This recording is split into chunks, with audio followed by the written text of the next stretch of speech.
Coach, how's it going? Coach Shane Hennen, thank you for joining.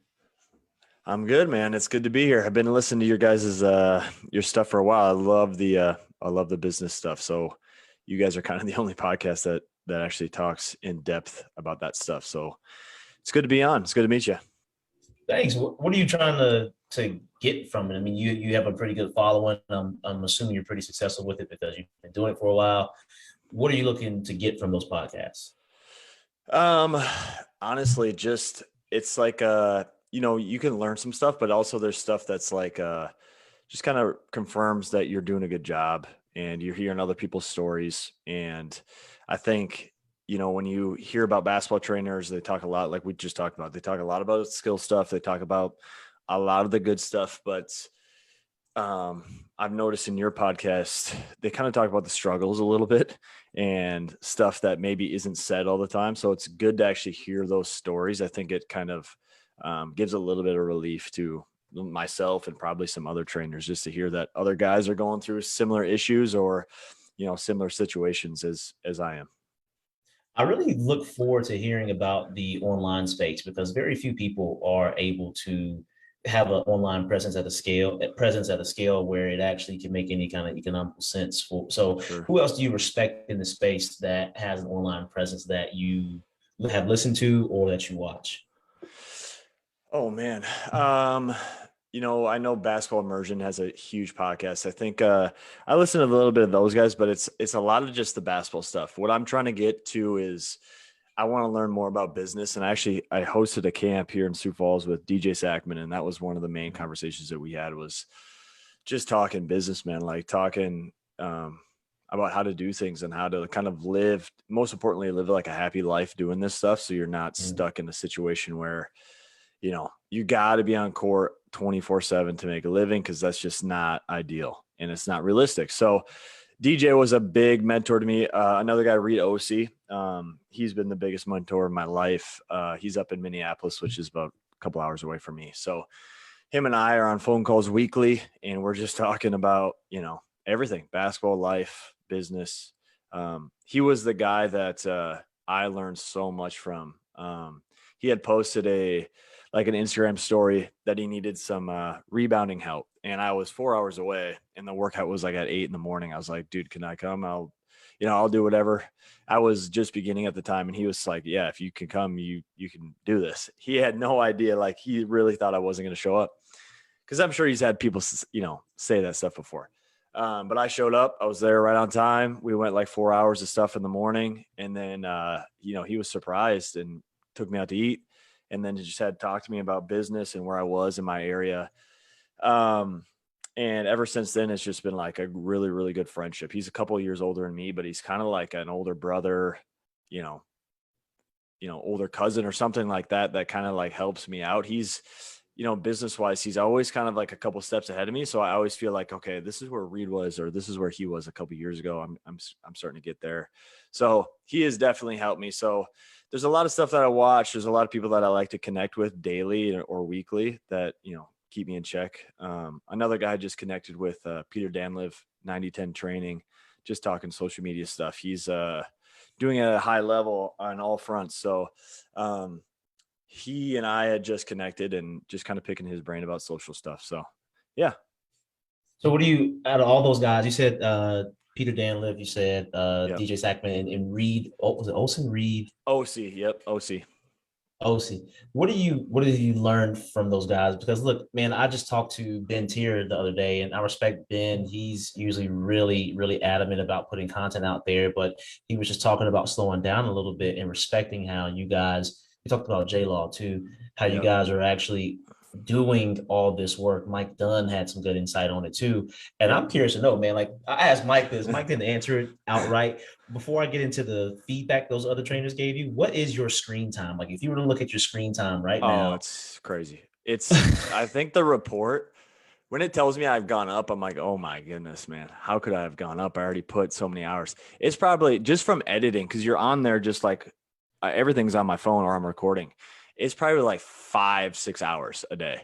And that's, DMing or editing or posting and, emails. A lot of everything I do is honestly, it's on my phone. So The screen time is definitely up there. My guilty pleasure is just watching YouTube videos too. So like if I can't sleep or if I, I'm in a ride that's, a couple hours long, I'll get on there. So that doesn't help the screen time either. So, but yeah, it's high for sure. That's actually not as high as I thought you would say. Yeah, it might. Yeah, there's some weeks where it's like 6, 7, but I'm trying to get it to like 5. 5 would be a good number because right now it's probably in between 5 and 7. It's usually up there closer to 7. So what are these guys saying? Reed, what is Peter? What is DJ? What are they all saying that can help out other trainers who want to also have that fulfillment and that happiness, but also actually have enough means to continue their effort with the online game? Yeah, it's honestly, it's just growing. It's the social stuff is interesting now too, because, and this is something I was talking to Peter with just about, making revenue off of social media. It didn't, it popped up a couple years ago. It seemed like people with massive followings were kind of the only ones that were doing it. But Instagram actually just came out with a monetization option for Reels. So Instagram is paying people for Reels at this point. And I did it last month and they just been rolling out every month. So I've been making money off Instagram, that like good money. Like I think, the first month it was like a tester, and I want to say the cap was like $800 you can make. And I think it goes by views. So it's like 1 point something million views. And if you reach that, then you can make the $800. And one of my videos had like 1 million views, just like popped off for no reason. And instantly got the 800, was waiting for it to do the next month. The next month they show me the cap and it's 8,500. So now you can make basically almost $9,000 off of Instagram. And that one was obviously a little bit harder. I think you got to get like 9 million views or something like that. And I think I got like halfway. So I got like 4,500, the same thing this month. So like, and I'm talking to Peter about this, Dan Liv 9010, because he's making a lot of money on TikTok. He's going to make money on Instagram. And it's almost like, okay, you think about this and you're like, how much hours do I really, if this is the case and this can be consistent and I can build this following, how many hours do I really need to commit to on court? And maybe I can give some of those hours to my assistant that maybe it doesn't make me the full whatever amount that hour, but it can get me off the court a little bit. So it makes those decisions about like taking time off or, having somebody help you that maybe takes a percentage of that workout or that training. It makes those decisions a little bit easier because you have something coming in. So with Peter, it was a lot of social stuff. It was like, how do we make money on social media? How do we grow our following? What kind of content are we posting? And what waves are we in? Because I think there's constant waves with social media and what's hitting and what's not. So really trying to pay attention to that. So that conversation with Peter was a lot about, driving revenue through social. With DJ, it was more of like, to be honest, I was with the organization, but when I did the camp, and it was a flat salary and we were doing great. Like the organization was making a lot of money in the business or the basketball side of things. A lot of the good kids were coming through there. It was all good. But the problem was like, for me, if I have that salary cap over my head, it's really hard to it's not really hard, but it's difficult to want to grind and be in there forever. And if I have help because I'm salaried and they have the money to, pay other people, it's easier to be like, hey, you take the little kids or you take this. So it was just, I got to a point, it was like a year and a half in, I was like, look, this is going really well. But I feel like I'm losing a little bit of motivation to really want to be in the gym. And I personally love being in the gym. So, at the end of that road, it was, they wanted me to be involved with teams and AAU teams and travel. And I just, I wanted nothing to do with that. So when I had met DJ, it was more like, here is a path that you could take. And he really pushed me. He really pushed me to take the leap and think about taking a step away from the organization and the salary and just going back to my own business and doing that again. And that ended up me finding my own space. It made me uncomfortable and pushed me to new things that I didn't know that I would be doing. So DJ was basically an inspiration. He pushed me out of my comfort zone. With Reed, it's just a consistent hey, how are you doing? What are you doing? What are you doing this fall? What are you doing next spring? This is what I'm doing type of thing. Him and I again talk consistently. So him and I's conversation are a little bit more kind of day to day or week to week. Man, that was thorough. I appreciate that. So Yeah. let's start with the I guess you mentioned a few things there, and I want to ask about the opportunity cost right now because opportunity cost. Just I had to Google it up because I can't give a very good Webster dictionary, but it's the loss of Yeah. potential gain from other alternatives when one alternative is chosen. So basically, you may have an assistant, a teammate, somebody who can run your in-person training sessions at your facility while you take a break, while you rest, while you go to other trainees games, while you what are you doing to fill that time? Or are you considering the morning time where you record these videos and I edit in the evening? Like how do you justify that even with the Instagram monetization potential? Yeah. Are you talking about just having a space, like a facility space? Yeah, more so because what I heard you say is I can take some time away from the Right. gym and the in-person training sessions if I have another means like this Instagram or TikTok money coming Sure. in. So can you elaborate on that thought, your thought process with that? Yeah. I think, honestly, it's almost like I had to come up with, okay, how many hours, especially in the wintertime, because I know the summer is going to be crazy. So in the winter, I'm like, how many hours do I want to commit either in a week or in a day? And typically for me, that's like 4 hours a day, like from 4:30 to 8:30, for an example. To me, that's like a healthy balance. And to be honest, like the opportunity costs, I look at it, it's hard because you want to look at the numbers, but really I'm looking at it as like, can I just be home with my wife? And can I also, and that's like weird. Like it's hard to explain because there's no dollar amount. It's just like, okay, I'm home relaxing. Now the hard part is I have to do a better job relaxing when I'm home and get off my phone. And like, if I'm actually going to take that time away, then I need to really enjoy it. So it's tough because to me, finding a balance of how many hours I want to do a day or a week is what I have to do. Knowing because in the summers can be a little bit busy, but then also there's just some things where it's like it's healthy to be out of the gym and to do a different type of workout, or just to play basketball instead of just teaching and coaching. And then just being home. I'm a homebody, so I love being home with my wife. I love just watching movies, just chilling. So that's kind of how I justify some of that stuff, is like, as long as my financial goals are being met and I'm, making what I want to make a month, while still striving to make more and to grow, I think I'm okay. But it is hard. It's just a balance for me. It's not simple. So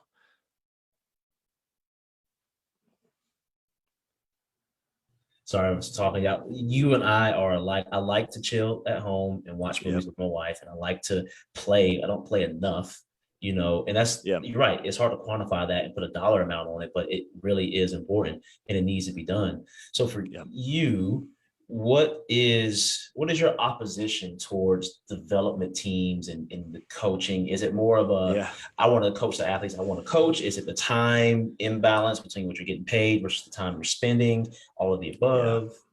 I think when I first started, it was all of the above. It was like, okay, you're on the road, you're getting, when I first started, I was just working for another organization and they're paying me whatever to coach the team. And you balance it out and you're like, dude, I don't even know if I'm making money because I'm paying for gas and I'm paying for food because I'm, all these things.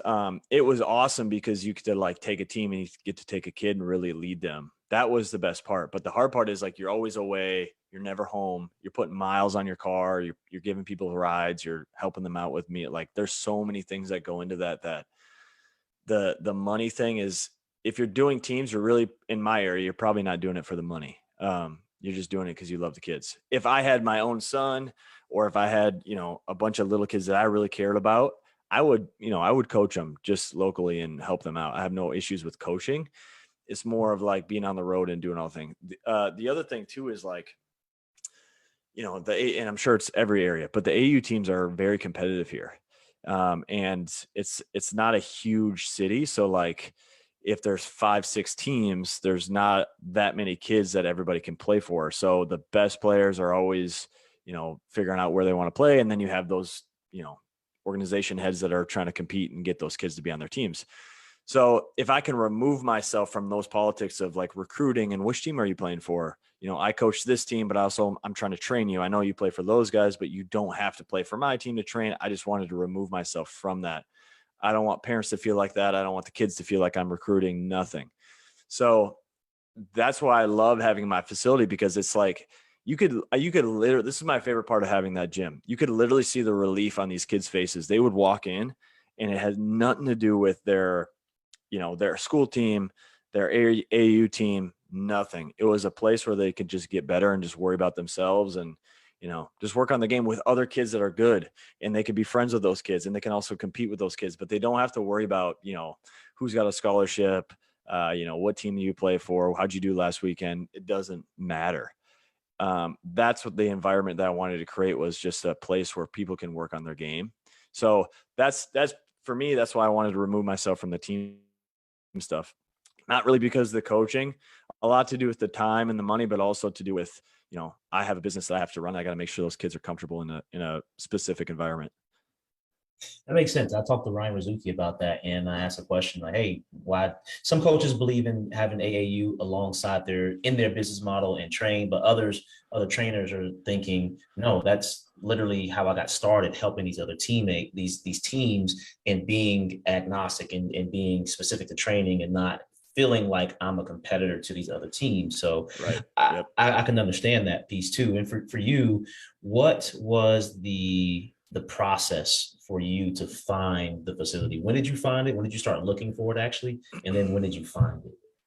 So I actually quit that job, that salary job. And, I was on the road with one of my pro guys and for like a month, and I was like, okay, I'm going to give myself this month while I'm on the road to figure out where I'm going to be rental wise right away, because I knew I wasn't just going to find a facility, build it out in that amount of time. So I said, okay, I got to find a place that's already built that I can hit up and we can just rent.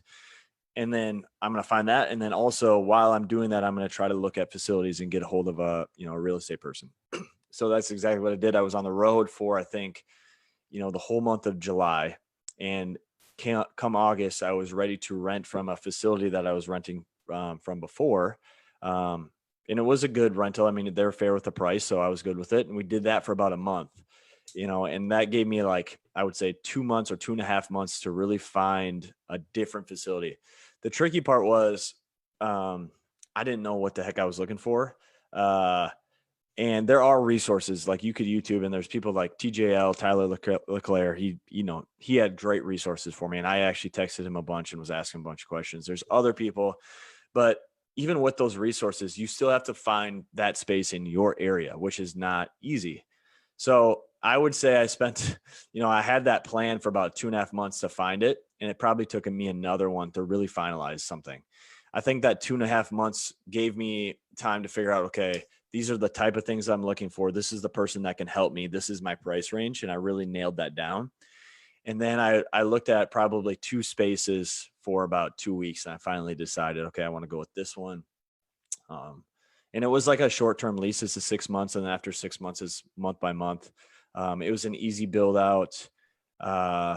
It was in a great location. It's right next to another guy that, does athletic performance that I'm close with. And we're literally like door to door. So the location was perfect. That was kind of the process, was like, I'm on the road.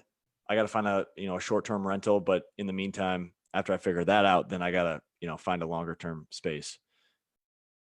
Did you opt for, it looks like it's wood, but is it sport court, or is it, let's say, modular resurfacing, or is it?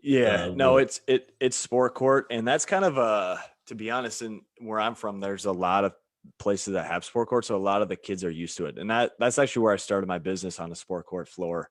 And I never had issues with the kids. And I know obviously wood's ideal, but wood's a huge maintenance thing. And the vinyl stuff, the rubberized stuff, is not bad either. But my goal was to not be in this space very long. It's been about 2 months, and I'm already looking to find a different space that's a little bit bigger. So the sport court, like I literally saw the dude. He like threw it on the floor, clicked it in with his feet. Like it took him 10 minutes.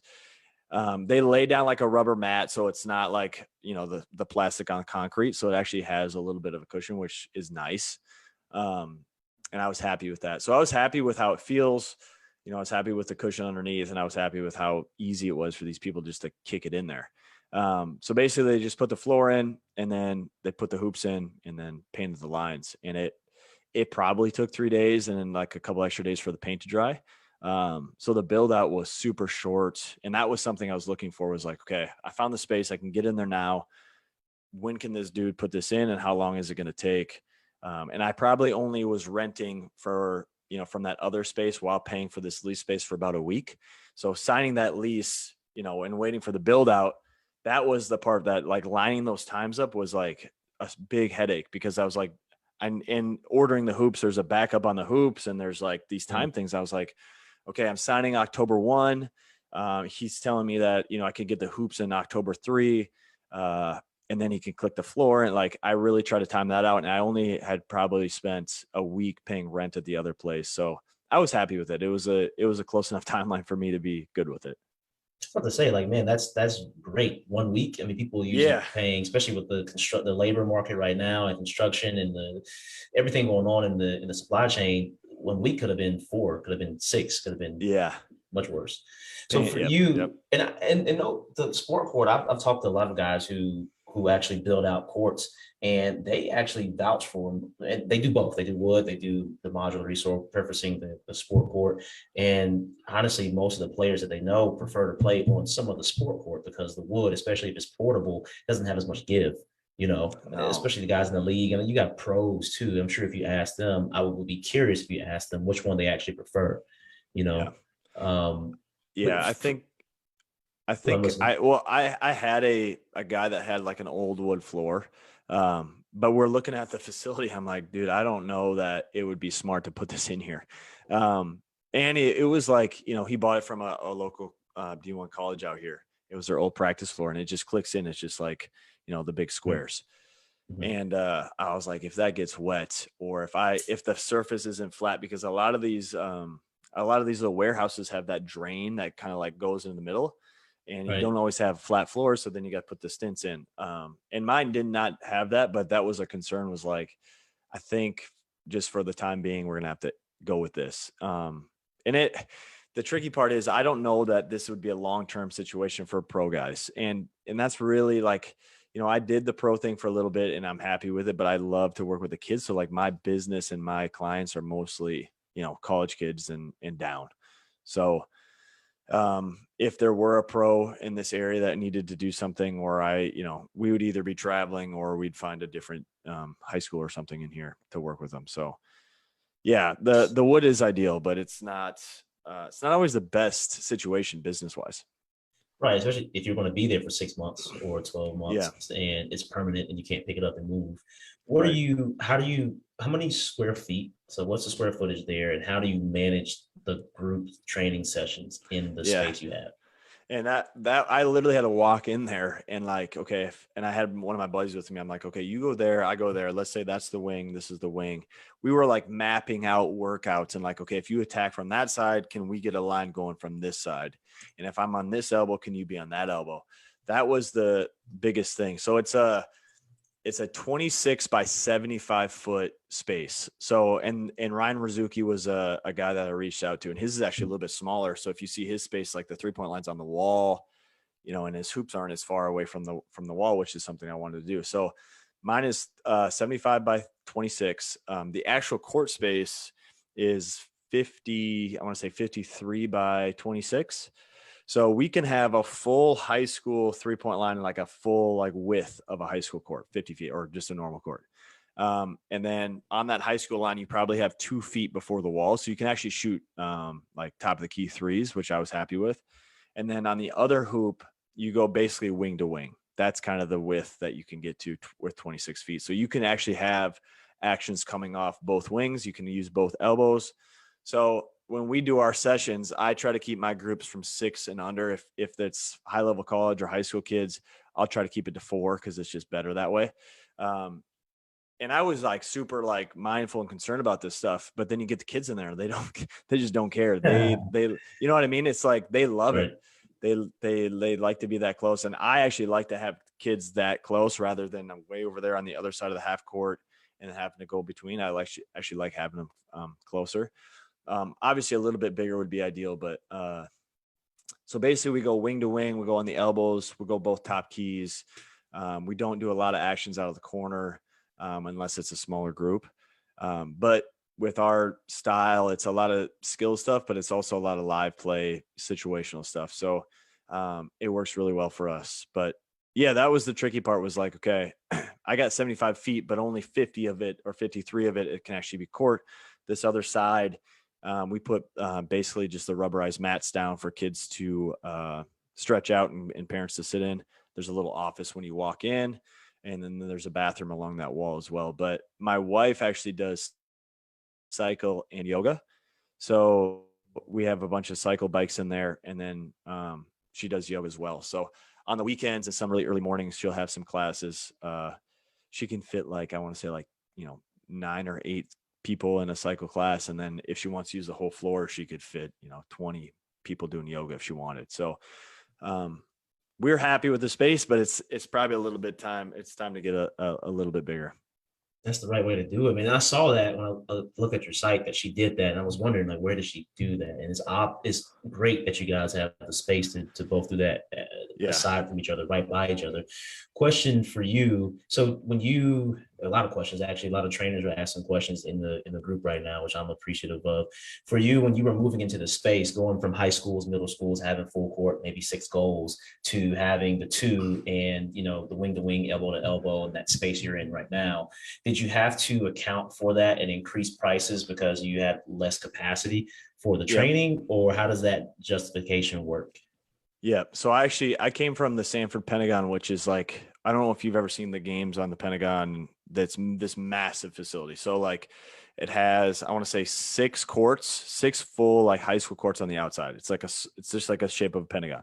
And then in the inside, they have, or excuse me, it's 9 courts, not 6. And then in the inside, they have 3 NBA courts. So I went from like one of the nicest facilities in the country to like a warehouse, and I was like expecting my kids to follow and be happy with it. So that is something 100% that we had to do was, okay, if we're going to have less people, because I think over at the other facility, we're doing like groups of 8, right? Or even a group of 10. And I like those groups as a trainer because you can get more done and you can play more live stuff, but it's a little bit less intimate. So when you have smaller groups, you can kind of on the business side pitch that intimacy with like, hey, I'm going to be right next to your kid. This is a group of 4. It's basically like a private session, which is something that we accounted for. And we said, okay, if our groups are smaller, we have to charge a little bit more. Otherwise, we're going to have to do more hours. And that is not something that I wanted to do.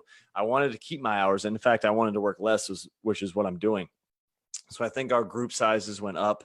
And then we offered some like memberships and stuff like that to kind of drive the cost up as well, or drive that cost down from that just single session group session. But that is definitely something we had to do, was increase the prices just a little bit. But then, when we did that, we're like, okay, we know this is a little bit spendy. We have to have some sort of option for memberships. And that actually drove a lot of memberships and a lot of packages. And even those were probably a little bit higher than some of our competitors. But again, we are pitching that detail and the intimacy and being right there with your kid and having more of a smaller group of people that we can actually see a lot of progress. So we have a good solid like chunk of kids that come through there. But they come consistently. Like a lot of them will come like 3 or 4 times a week. So I'm happy with that. I actually would prefer that. It's not a situation where like we have all these courts in these massive spaces and we can have like 200 people come or, in a week or whatever it is. It's more smaller and it's easier for me to handle kind of by myself and with help of a couple other people, but it was something we had to do. That's a really good question. We had to raise the prices at least a little bit. And how many times are they allowed to come? Explain what a package is, if you don't mind. Yep. So I know we're getting on time right there too. So let's go, if you can, 5 minutes. Okay. We had a single session that you can get for $45. So you can be in a group of like 4 to 6 for $45. And then you can get a 4-pack for $40. So they could come anytime they want, 4 times. They could do that 4 in a row or 4 days of the first week and then buy another 4-pack if they wanted, or they could just come once a week. And then we started with unlimited workouts, and it did well for a while, but then we're like, all right, we can't have you guys coming in every single day. So then basically what we did, we scrunched that down to 10 a month. So you can get like a 10 a month membership. And then that's, I think, like 37 or $35 a workout. And right now that's still good, but I could see that even having to go down a little bit too, unless we find a bigger space. Got it. Okay. And I got another question from a trainer, whatever you're comfortable with sharing in terms of the numbers. If you break it down to like a 2,000 foot, like square court foot with the courts and everything else, let's include the goals, let's include the installation. Yep. What are you looking at per square foot in terms of the cost for the build out, the labor, the goals, the sport court? What's the ballpark number for that? So the hoops were 1,300. We got 2 of them. The wall pads were free because they were damaged, and we duct taped them black, and you couldn't even tell. The sport court was, I think, around $9,000, but since I was going to be in there a short period of time, I asked him if he had, and this is what I would suggest anybody, ask them if you have any other used stuff or secondhand stuff that maybe isn't too worn out. So he had some stuff that he used for an event. He used it 2 times, and I was like, okay, can I just feel it and look at it? It was like still in the box. And I was like, this is fine. He let me have that at a discount, but then he also offered me to pay for it monthly. So since I knew I was going to be in this little space for about 6 months, I'm paying $400 a month just to have the floor in there. And then installation was, I think all in all, the project was probably $12,000. Yeah, it's crazy. But then, and that doesn't count for the floor. The floor is $400 a month, but the build out, the installation, everything like that to get the down payment for the first month and all that stuff for the lease was probably about $12,000 to get me in there. Okay. I was thinking about that. And what kind of amortization is that in terms of the sport court? They want 10 years, 5 years? It's usually 20. It's literally just month to month. This guy gave me yeah. And it's something that I told this guy, I was like, look, I'm gonna upgrade. And he just wanted to help me out. And he was already making money on the installation and everything like that. So got it. Man, that's you gonna have trainers all over the world getting courses. Well, I was really like I think the biggest thing was like when we were talking about like getting in there with a week's extra time in the other place, like I was really like crunching timelines and crunching numbers. And I think if people want to do this, like honestly, I told this to another person, if you're from an area like mine, or maybe there's another space, other areas that have spaces like this is like the best thing I think a young trainer that maybe has a couple years under his belt that can do. Like if you can save $10,000 to $20,000 and then have more obviously to live off of that, if you can save that amount of money, you can really just like have your own gym if you wanted. The thing is like you're going to have to expand. You got the AC, you got the heating, you got all these other issues that maybe you don't deal with. But if this is one of your goals, it's definitely doable. And it's something that I was going through it, and I was like, I didn't even know it would be this easy, to be honest. Like, I know it was kind of stressful to get the timeline stuff done, but like, as far as the money stuff goes, like we earned that back in, a month, half a month. So like it wasn't too stressful money wise. And the other thing that I think the ceilings are like 20 feet high. There's a little office space. We don't really use it. We just let the kids kind of put their shoes in there. So it has a bathroom, it has heating. So it's literally you walk in and it's a gym. And my concern obviously was coming from that great facility, coming to this space, but the kids, like, they love you. They love your training. They want to be with you. They want to hang out with you. They want to spend their time with you. They want to get away from all this other stuff. So they just didn't care. Obviously as a person or a business owner, I want their experience to be better. So trying to get them in a better space is my goal as well. Shane, I appreciate your insight and your willingness to be vulnerable and share a lot of this information. And we got trainers in the group right now saying, wow, I appreciate the insight. Love your new space. Mark Kennebrew, Eric Trujillo. Yeah, Mark's a good dude, man. Mark Kennebrew was a guy that I talked to a lot about fitting the woods. Cause I don't know, you should talk to him. I'm sure you have. He put that little wood court in like a little space, just like mine. So, and documented it like 30 days. Like, yeah, hey, no, I was tuned in every day too. I don't know if you knew that, but every day he posted, I was like locked into that. He's an OG, man. He's great people. So Shane, man, thank you again for coming out. Hopefully we can have you back on the podcast again. For sure, man.